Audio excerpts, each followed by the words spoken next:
If you have multiple lists that you wish to merge into one new list, you can use the merge wizard from inside the mailing list section. We can see the icon for it top left. This will now open the gutter. All we need to do is drag across the lists that we wish to merge.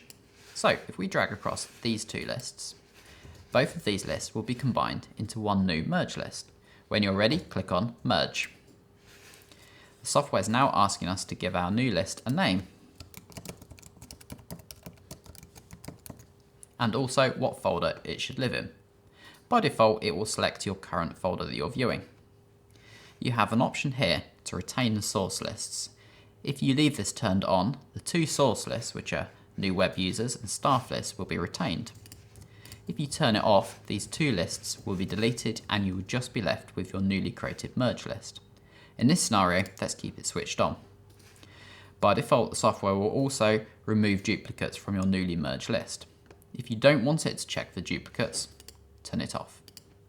When you're ready to run the merge, click on Run Merge. Okay, we can now say this has been done, and our newly created merge list containing the contents of this list and this list has now been merged and contained over here.